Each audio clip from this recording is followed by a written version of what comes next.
cuaca setiap hari semakin tidak menentu. Saat ini kita di bulan Mei, namun terkadang curah hujan masih cukup tinggi. Padahal kita tahu pada bulan Maret hingga September adalah musim kemarau. Lalu bagaimana hal itu bisa terjadi? Apakah iklim dan musim di Indonesia sudah berubah? Ataukah ada sesuatu yang terjadi pada bumi kita? Yuk, coba kita cari tahu bersama.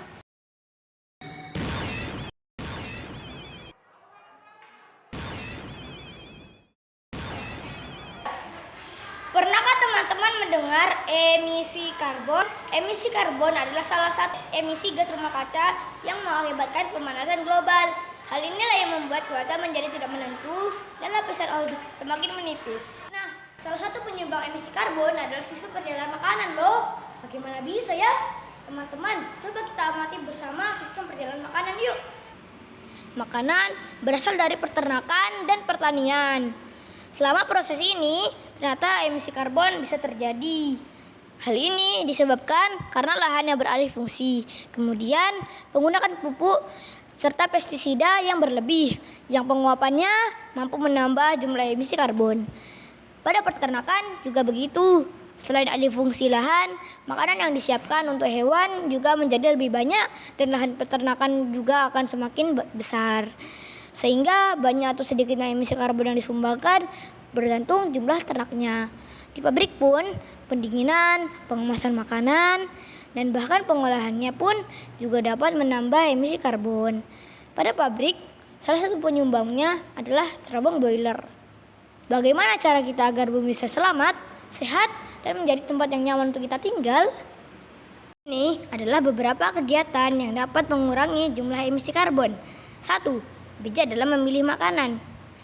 Memilih makanan yang sehat dan makanan yang dapat disimpan kembali, sehingga jumlah sampah yang terbuang akan berkurang.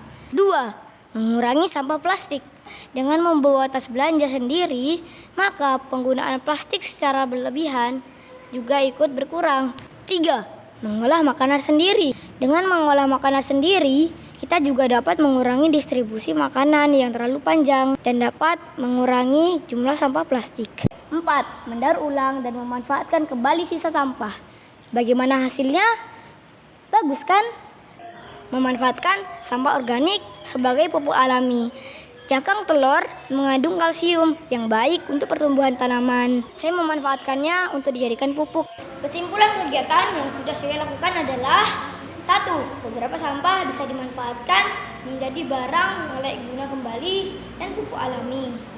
2. Sampah plastik masih menjadi permasalahan. Namun, dengan kita memilih dan membuang sampah pada tempatnya, maka akan dapat membantu dalam mengurangi emisi karbon dan menjaga kelestarian ekosistem di bumi. 3. Masih harus banyak belajar dalam mengolah sampah plastik yang pastinya dalam proses penghancurannya dan pembakarannya dapat menambah jumlah emisi karbon. Sekian penjelasan dari proyek saya. Ikan bawis ada di Bontang, makan sedikit tak kunjung kenyang. Sampah diolah, jangan dibuang. Dari sepiring, bumi pun senang. Sampai bertemu di Olimpiade Sains Kuak berikutnya. Assalamualaikum warahmatullahi wabarakatuh. Sampai jumpa.